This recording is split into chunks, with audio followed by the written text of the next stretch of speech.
જય શ્રી કૃષ્ણ મિત્રો. શું તમે ઉપવાસમાં મોરિયાની કે સાબુદાણાની ખીચડી ખાઈને કંટાળ્યા છો? તો આપણે નાના મોટા દરેકને ભાવે એવું ટેસ્ટી મોરિયાનું ખીચું બનાવીશું. એની માટે આપણે એક મિક્સર જાર લઈ લેવાનું છે. એમાં આપણે 1 કપ મોરિયો ઉમેરવાનો છે અને મોરિયાને આપણે ક્રશ કરી લેવાનો છે. આ રીતનો આપણે મોરિયાને ક્રશ કરી લેવાનો છે. આવું દાણાદાર તમારું ટેક્સચર થશે. જે વાડકી ભરીને આપણે મોરિયો લીધો છે એ વાડકીના માપથી 3 કપ પાણી લઈ લઈશું. આપણે પાણીને આપણે હવે ગરમ કરવા મૂકીશું. આપણે ખાંડણી લઈશું અને ખાંડણીમાં 1 ચમચી જીરાને અધકચરું આપણે ખાંડી લઈશું. આ રીતે ખાંડીને તૈયાર કરી લઈશું. લીલા મરચાંને પણ ખાંડણીમાં લઈને આપણે થોડા ખાંડી લઈશું. ખાંડીને ઉમેરીશું ને તો એનો સ્વાદ સરસ આવશે. અધકચરા ખાંડી લઈશું.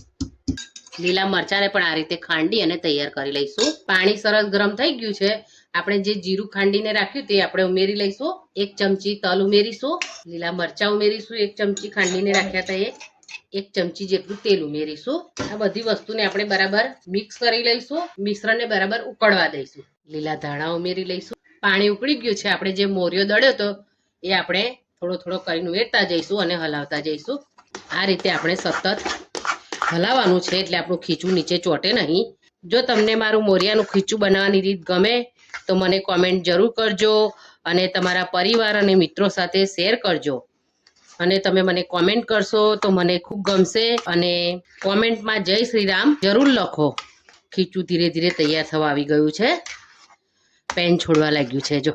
અને ચેનલ પર તમે નવા હોય અને હજુ સુધી તમે ભવનાસ કિચનને સબસ્ક્રાઈબ ના કરી હોય તો જરૂર કરી દેજો. ખીચું સરસ તૈયાર થઈ ગયું છે. આપણે ઢાંકી અને 5 મિનિટ માટે સિજાવા દઈશું. આપણે ચેક કરી લઈએ કે ખીચું તૈયાર થઈ ગયું છે કે નહીં. જો સરસ તૈયાર થઈ ગયું છે આપણું ખીચું.